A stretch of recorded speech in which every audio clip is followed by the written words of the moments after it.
Welcome to the Perry's Prayer Warriors Bible Teaching Channel. This week, Jerry Keelan guides us through Isaiah 7, wherein we see the prophecy of Emmanuel. It's on. Okay. It's so good. This is a message of hope. Previously, Isaiah had been focusing on the spiritual needs of the people, but in chapters 7 through 12, he's going to deal with the political situation and the failure of the leaders to trust the Lord. Okay, so now we're going into the political part of it. So a message of hope, coming Messiah. Now, it's interesting going through this lesson. I was looking at it, and it's going to be about the events that happened. Okay, tucked right in the middle of that is, oh, by the way, the Savior's coming. One of the most famous verses in the Bible. He just tucks that in there, and you'll see the reason why. It's just kind of, oh yeah, I'm going to tell you about the Savior. Right amongst telling about what this King Ahaz is what I'm going to say. And we're going to say that there's going to be it's really in three sections. The first verses 1 through 9 is the promise to the King Ahaz. Then there'll be a sign to the house of David. We'll see why it's to David, not Ahaz. And then the warning to the country of Judah. Okay, so let's look through that. We're going to start with verse 1. Would somebody read verses 1 through 9, and we'll break it down. Chapter 7. When Ahaz, son of Jotham, the son of Uzziah, was the king of Judah, King Rezin of Aram, and Pekah, son of Remaliah, king of Israel, marched up to fight against Jerusalem, but they could not overpower it. Now the house of David was told, Aram has allied itself with Ephraim. So the hearts of Ahaz and his people were shaken, as the trees of the forest are shaken by the wind. Then the Lord said to Isaiah, "Go out, you and your son Shear-Jashub, to meet Ahaz at the end of the aqueduct of the upper pool on the road to the launderer's field. Say to him, be careful, keep calm, and don't be afraid. Do not lose heart because of these two smoldering stubs of firewood, because of the fierce anger of Rezin and Aram and the son of Remaliah. Ephraim, Remaliah's son, have plotted your ruin, saying, let us invade Judah, let us tear it apart and divide it among ourselves, and make the son of Tabeel king over it. Yet this is what the sovereign Lord says. It will not take place, it will not happen, for the head of Aram is Damascus, and the head of Damascus is only ready. Within 65 years, Ephraim will be too shattered to be a people. The head of Ephraim is Samaria, and the head of Samaria is only Remaliah's son. If you do not stand firm in your faith, he will not stand at all." There's a lot of things going on right now. These are really perilous days for Judah. Remember, there's the 12 tribes split. Judah and Benjamin are down at the bottom here, the southern kingdom, and it's called Judah. And then the northern tribes, the 10 northern tribes, are called Ephraim. That's one of the words he keeps using here, or the northern kingdom. Okay. So at this time, Syria has a king named Rezin, and Ephraim, which is northern Israel, has a king named Pekah. And what happened is the king of Syria, not Assyria, but Syria, and the king of the northern kingdom was getting together to pressure Judah to join an alliance against Assyria. We'll see a map of Assyria in a little bit, because Assyria is wrapped around, they're coming down, and they're taking over everybody. They're just on a desire to increase their position in the world. And but when they get down there, they come to try to make an alliance with Ahaz, and he refused to join. He says, I'm not going to join you guys. They go, and why would he not do that? Well, he had already made a treaty with Assyria. Okay, so Ahaz was playing power politics at the time. And instead, now remember, he is the head of Judah, which is where, the King David comes from and Jesus comes from. So he's a head of God's people in their country. And he's making treaties. And God's always told him, don't make treaties with people. I'm going to take care of you. Just trust me. And Ahaz is not a very good guy. And he doesn't trust God. He doesn't trust God to do that. So now he doesn't want to join these guys because he's already made a treaty with them. He knows that Assyria is going to come down and take over them, but hey, he's not going to take over Judah. That's what the agreement was with the Assyrians. So anyway, but Ahaz is kind of scared right now because all these things are going on, all these battles are being planned, everything's getting ready to happen. And Ahaz is a wicked king. He worshipped other gods. He even sacrificed his own son to Molech. Oh, Molech. Where they burn little babies up. Molech. Yeah, they did that. He was one of the ones that did that. Okay. Now the only really good thing that came out of Ahaz was he was the father to Hezekiah, which turned out to be a very good king of Judah. But Ahaz was cowardly, superstitious, hypocritical ruler, and one of the worst kings that Judah ever had.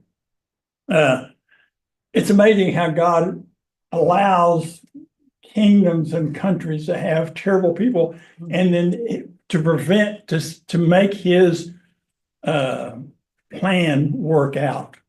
Okay, he controls the providence of God. One of the things about that is he controls circumstances. I mean, the ruler of the world right now is Satan. Okay, the spiritual, but God still sets the things in place for his plan will never deviate. Okay, he just has plan A, not B. So there was an attack on Jerusalem, and it was unsuccessful. We'll see that in greater detail in a minute. But it weakened Judah. The Syrians carried away a great multitude of them as captives. The king of Israel captured 200,000 men, women, and children.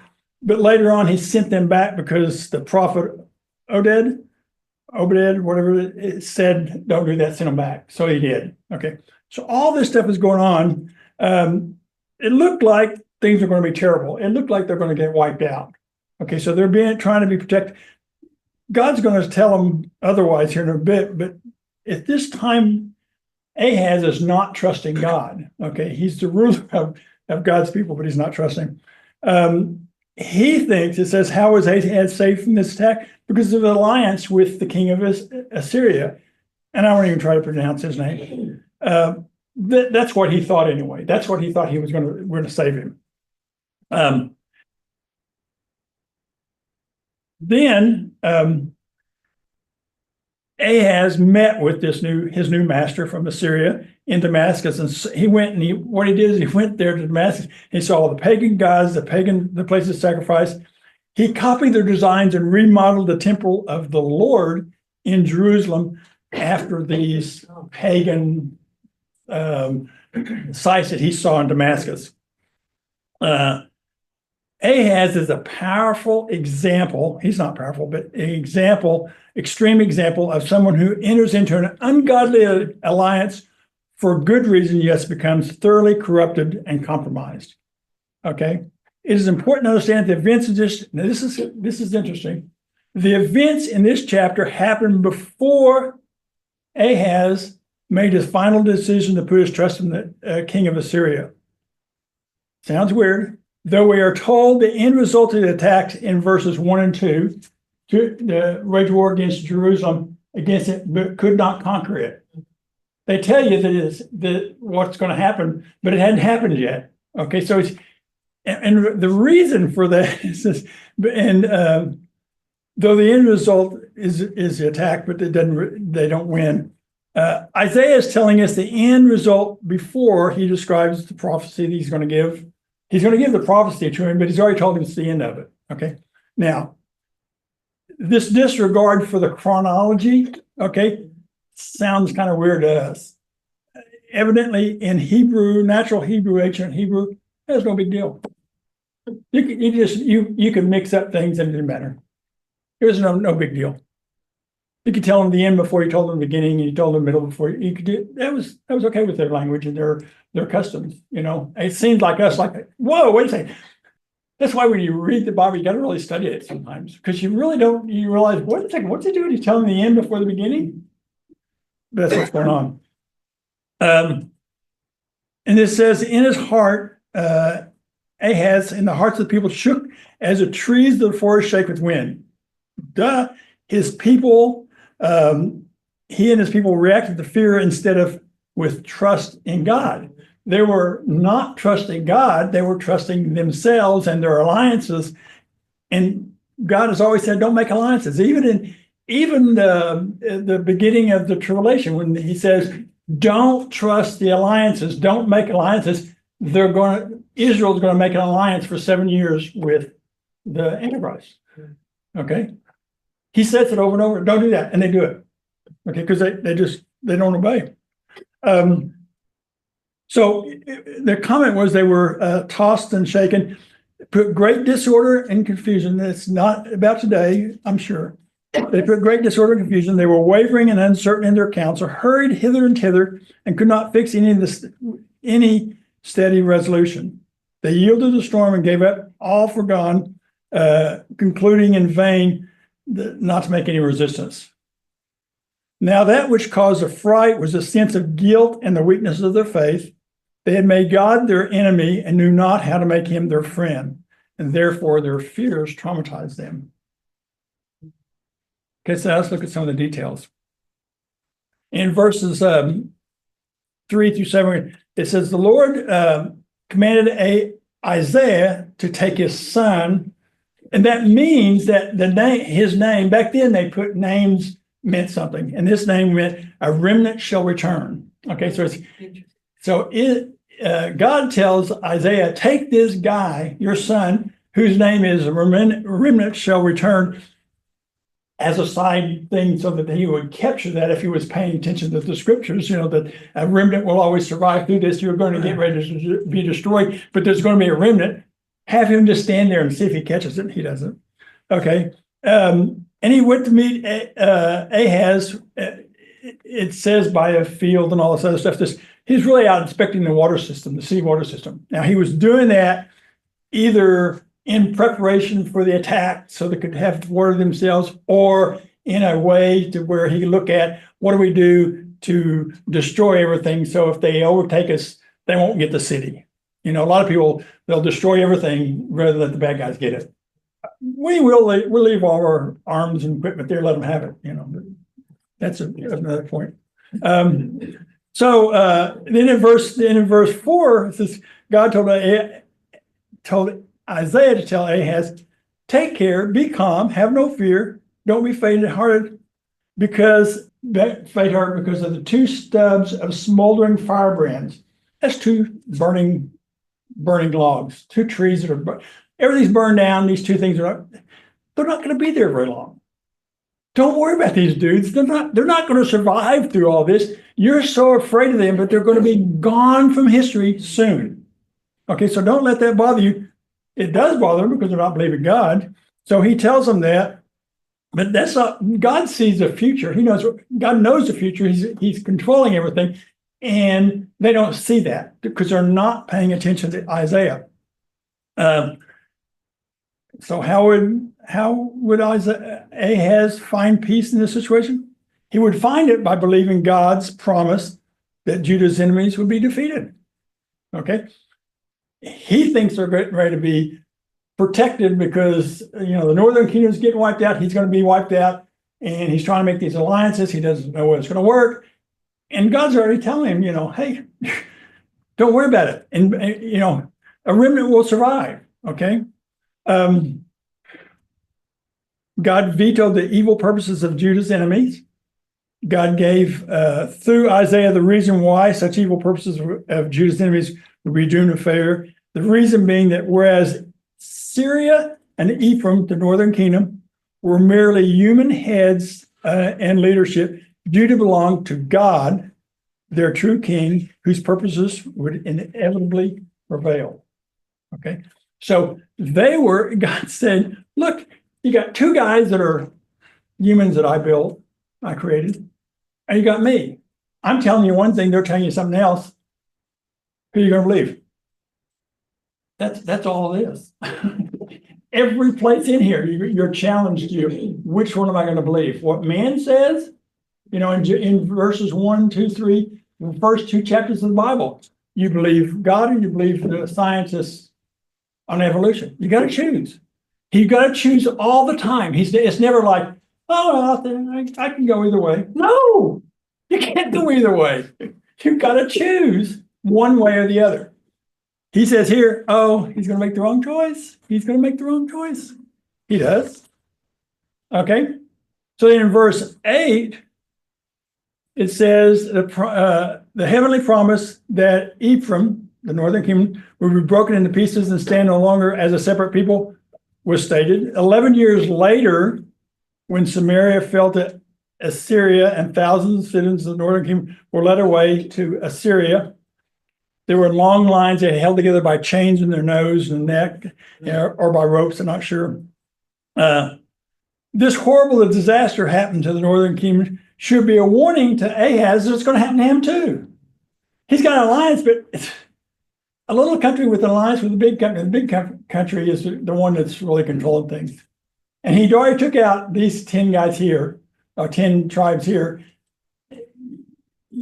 To think he's not going to take you out is insane. If Ahaz had been blessed with the ability to think properly, he would have been able to see that the foreign alliance for Judah would lead to the same disastrous result.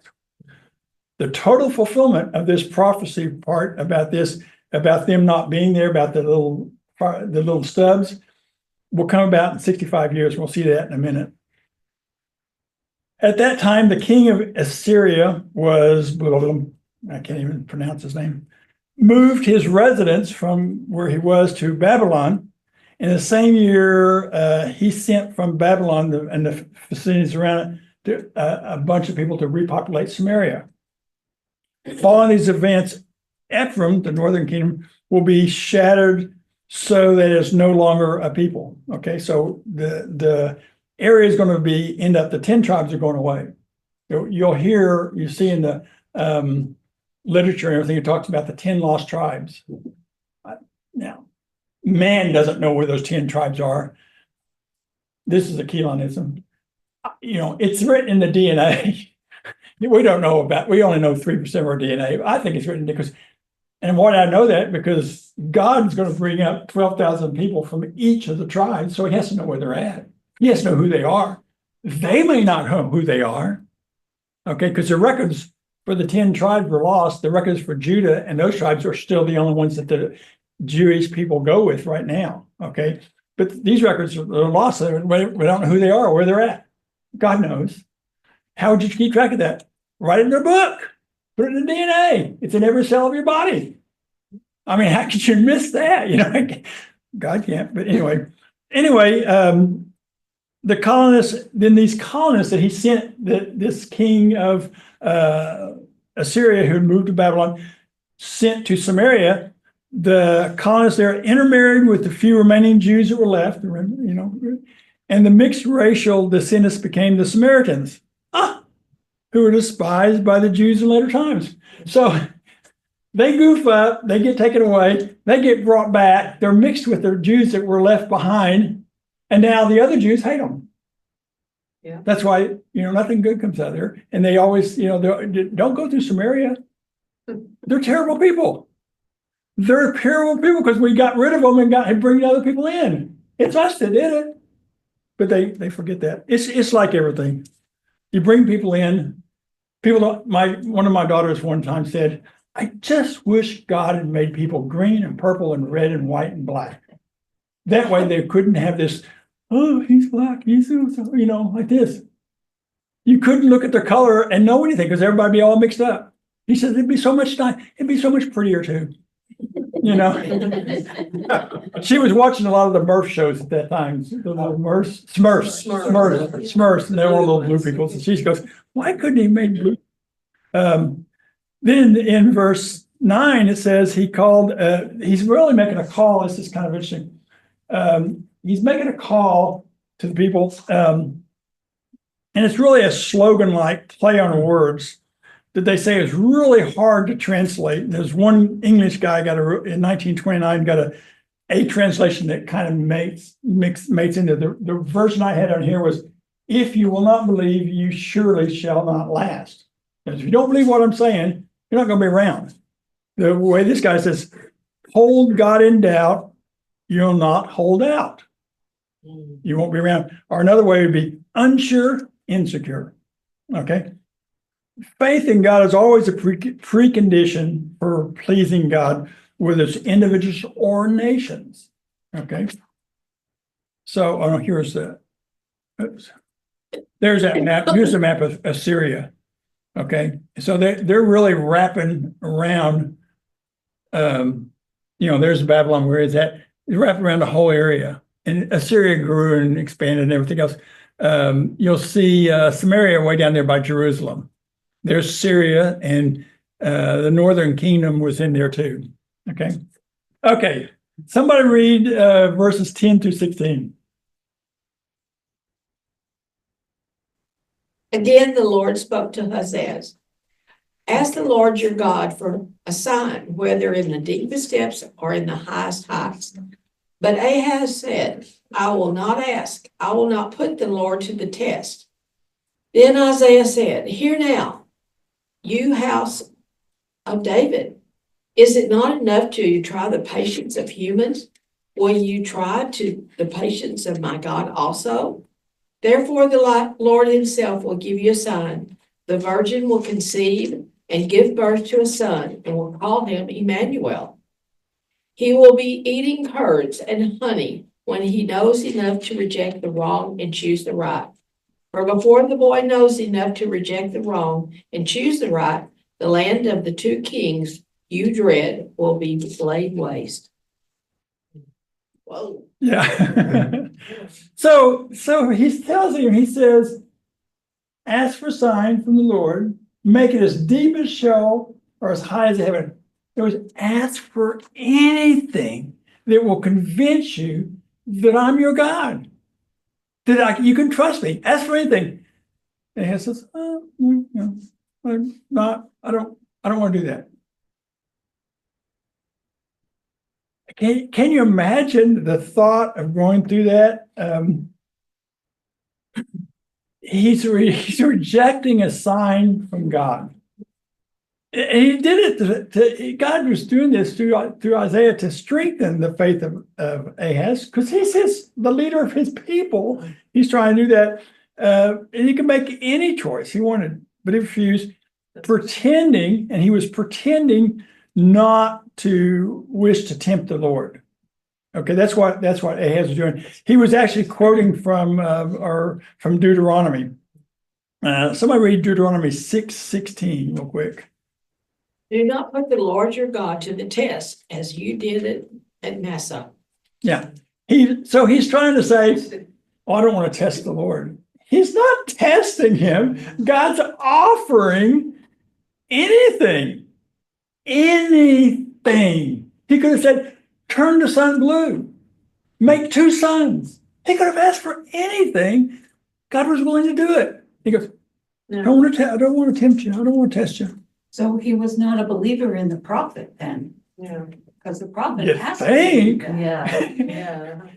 As a bad king, he was not a believer in. He was not leading his people, God's people.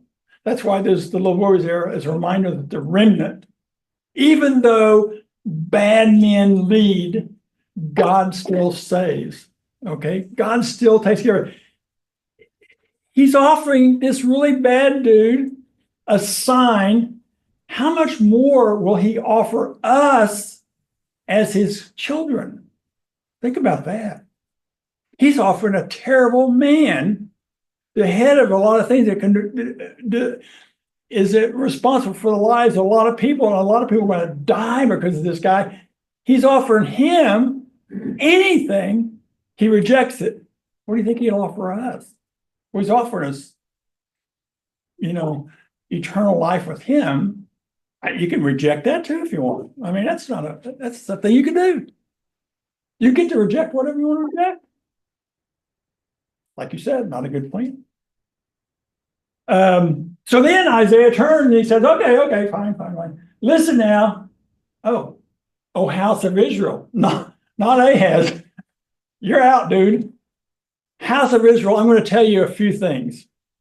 What are we going to tell you? Oh, in 14, therefore the Lord himself will give you a sign. I'm going to give you a sign anyway, but it's to the house of Israel. He turns around, he's talking to the king, talks to the people, says, I'm going to tell you what's going on. He injects this incredible thing right in the middle of, bam! It's like, where did that come from? Yeah. Behold, a virgin will be with a child and bear a son, and shall call his name Emmanuel. What a statement. I mean, it's like, we're going to see where he actually did understand part of that in a minute. We'll see that, but not as you think. The virgin birth of Christ, of course, is a key doctrine for if Jesus is not God and come from the sinless human flesh, we'd have no Savior. We know all that. He was born of a virgin apart from the human generation because he existed before his mother, so he, all that kind of stuff. But however, this is interesting. I was talking to Judy about this. She says, this can't be right. I said, well, let me look at it more. So I've been doing a lot of studies, and there's a lot of controversy and a lot of people trying to misunderstand and misrepresent the next statement I'm going to say, okay? This sign had immediate significance to Ahaz and the people of Judah, okay? What? A woman who was then a virgin would get married, conceive, and bear a son whose name would be Emmanuel. That happened, like right away. Okay, so that was immediately fulfilled, one part of it, okay? The son would be a reminder that God was with his people and would care for them. He's trying to tell the Israelites, the Jews, I'm with you. Look, here's Emmanuel. I told you he was going to come. Here he is. He's a reminder that I'm with you all the time. They forget the future aspect of that, which is Jesus Christ. That's the main thing he's telling. But they catch this part. It's just, well, how was that? They said it's likely that the virgin was Isaiah's second wife. His first wife died when he had his first child. And Isaiah's second son with his second wife was named Emmanuel. And he was also named Mar-Shalal-Hash-Baz. Yeah, okay. Yeah, right. If you saw it up here, you would say right too. That will be in next week's lesson because that name has a very significant meaning also. Okay. But he had two names. Okay. One name was the name that they said in the prophecy here. Another one was from another prophecy that's going to come up. You'll see next week. He will eat curds and honey. That comment is a comment that this is food for people when their land is not productive. All they have to eat is the milk and honey in the area. And this will be done. This prophecy will be done. That child will be dead before he reaches the age of reason, which we'll see in a minute. Okay, so I wanted to do one more thing back. This verse, you can't pass by this verse. It's probably one of the most impactful verses in all of the Bible, okay, about the birth of Jesus coming. Now, this was in 732 BC, 700 years before the birth of Christ. Now, this is interesting. I found this slide and I went, whoa, what's that? Well, this is actually a Jewish comment on that same thing I just said about the birth. They said, they're talking about Isaiah's wife, second wife conceives and all that. Now they get a whole bunch of stuff wrong, of course, but it talks about they use the word, there is a paper after paper after paper about the word used for virgin. Okay. It was maiden, it was virgin. There's different versions of the word virgin. It is a PhD level course, and I went through it and I go, you could never get that done in an hour. But what they were trying to say was, they were trying to say, yeah, it had to be married. Okay. And then the Jewish people said, yeah, well, no, not really. This was okay over here. This is the Jewish version of what was going on. Okay. This was decided in 15 BC, 1580, 1500 AD. Okay. Anyway, back then, the Orthodox boys reached the age of reason. That's what I was talking about here. We're no good for bad, not bad for good. Was at age 12. That was when they reached the age of 12. And basically it said that the prophecy was delivered in 734 BC, and in 722 BC, Assyria invaded the northern, and the prophecy was fulfilled. Oh, just happened to be 12 years. You know, God is always exactly right on all of his prophecies. Okay, somebody read 17 through 25. That's the last of it. The Lord will bring on you and on your people and on the house of your father a time unlike any since Ephraim broke away from Judah. He will bring the king of Assyria. In that day, the Lord will whistle for flies from the Nile Delta in Egypt and for bees from the land of Assyria. They will all come and settle in the steep ravines and in the crevices in the rocks, on all the thorn brushes and in all the water holes. In that day, the Lord will use a razor hired from beyond the Euphrates River, the king of Assyria, to shave your head and private parts and to cut off your beard also. In that day, a person will keep alive a young cow and 2 goats, and because of the abundance of the milk they give, there will be curds to eat. All who remain in the land will eat curds and honey. In that day, in every place where there were 1,000 vines worth 1,000 silver shekels, there will be only briars and thorns. Hunters will go there with bow and arrow, for the land will be covered with briars and thorns. As for all the hills once cultivated by the hoe, you will no longer go there for fear of the briars and thorns. They will become places where cattle are turned loose and where sheep run. So this is the warning he's going to give Judah, okay? The day, and he says, in that day, Ephraim, that's the northern kingdom, separated from Judah, was a bad day in the eye of God. That happened in 931 BC, actually. Okay, so it already happened 200 years earlier, okay? And that's when the northern and southern kingdoms separated. That was not a good day. God didn't like that. And he's letting them know that. That was in verse 17. Then when you get to verse 18, I thought that was kind of cool. He's going to talk about he's going to bring in the bees and the flies. Okay. Really, this whole thing was not designed, this whole comment was not designed to encourage Ahaz at this point. You know, he's already toast. He's just going, now what's going to happen? Let me tell you what's going to happen. It turns out, I thought the bees and the flies, what's going on here? It's going to be, it would be in my thinking, the flies would be an irritant and the bees would be the ones that bring honey. But it says this is a metaphor. The bees and flies stand for swarms of looting soldiers. Swarms of looting soldiers lurking everywhere to ravish the land. He's talking about the future. What's going to happen to Israel? Swarms of people trying to destroy them, running amok among their people. Could that be? No, surely it's now. I mean, it's going to be happening over and over throughout their history. Okay, I didn't think of it, but I should have brought a picture. I didn't think of it till later this morning. There's pictures of when the Jewish people came back in 1948 to the land. Okay, it was a dust bowl, and they planted plants in the dust and watered it. Okay, and it was like West Texas, Kansas, Oklahoma, all that where all the dust bowl went.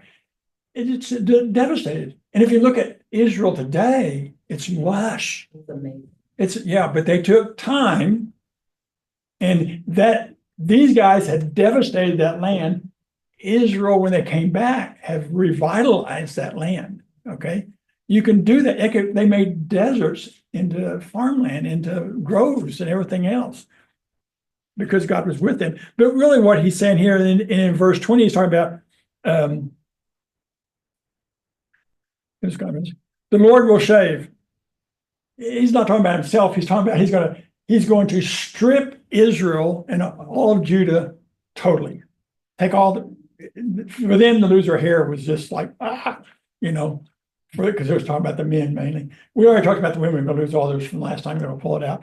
Okay, so Judah is gonna be completely stripped. That's the warning he's giving them. Okay. And he says that in verse 21, 22, says there'll be utter desolation. There'll be no agricultural crops except for a cow and 2 sheep.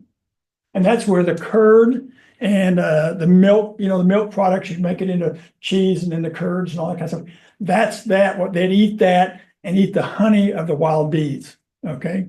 So that's maybe why I brought the bees in. All right. And then in verses 23 to 25, these verses sum up the approaching desolation of Judah. All the verses constituted actually was a single paragraph devoted to the prophecy of Judah's ruin by Assyria. And they did it. Assyria destroyed the land. Okay. They didn't want people living there. We're going to take it away. They destroyed all the cities, except for Jerusalem. That's God's special city. They attempted to take it, but they couldn't do it. I found a picture of King Ahaz. Oh, yeah. On the internet, you can find anything. So I finally find a photograph of him. It's really about all this stuff going on. And a lot of the information I got came from 2 Kings and 2 Chronicles. 2 Kings, 2 Chronicles tells about what all the things these guys, the prophets don't tell you all the details of that, of how that all happened, and the sequencing, all that is in those places. So you need to read those things to understand and fill in the blanks for these things through here. Questions, ask, you can handle them next week. I don't know. That's it. I got it. Yep.